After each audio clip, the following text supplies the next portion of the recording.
me présente, Johannes Zarali. Notre projet vise à reconnecter les personnes avec leur alimentation. C'est un process en plusieurs étapes. Là, vous voyez devant vous l'étape finale qui est la mise en disposition d'une serre tout équipée, connectée et automatisée. Notre objectif, c'est de fournir à une famille de 4 personnes l'essentiel de leur alimentation en végétaux par la mise à disposition de cette serre. Donc cette serre s'articule sur la base de 2 technologies, donc l'aquaponie et la permaculture. L'aquaponie, c'est utiliser la symbiose qui existe entre les poissons et les plantes en vue d'obtenir un rendement maximum au niveau de la croissance et l'élaboration des végétaux. Et la permaculture, c'est l'art de redynamiser le sol et de laisser la terre revenir à ses racines pour qu'elle puisse s'exprimer. Donc en gros, je fais une permaculture, je ne touche plus et les éléments poussent par magie. Donc comment ça fonctionne? Il va y avoir dans ce bac-là des poissons, environ d'une 50aine, qui vont avoir leur déjection. On va récupérer leur déjection avec cette pompe. Cette pompe va donc insérer les déjections avec l'eau dans le système de goutte à goutte qui est installé là. L'eau va perler dans les systèmes de culture à bacs verticaux.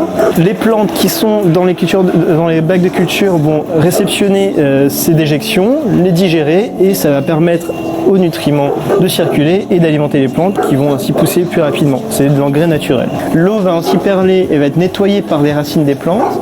Elle va tomber dans ces gouttières qui vont perler aussi dans ce système hydraulique. L'eau va être propre et va être réinjectée dans le bac aux poissons et donc elle va être nettoyée. Ça permet aux personnes de se réapproprier leurs moyens de production de nourriture. Donc on n'est plus dépendant des moyens de production classiques tels qu'ils existent aujourd'hui. Ça permet également de pouvoir décentraliser les moyens de production. C'est-à-dire que si je conçois plein de serres autour de chez moi, je ne vais peut-être pas obligé d'aller chercher un supermarché qui fait appel à du transport. Donc réduction d'effet de gaz carbonique. Et également, on va utiliser des éléments sans fertilisant. Donc on n'utilise aucun fertilisant chimique. On va aussi obtenir une nourriture plus saine. Notre objectif, c'est de réconcilier les gens avec le jardinage et les reconnecter avec leur nourriture. Notre système se veut le plus simple possible et nécessite seulement 20 000 d'entretien par jour pour fonctionner pleinement.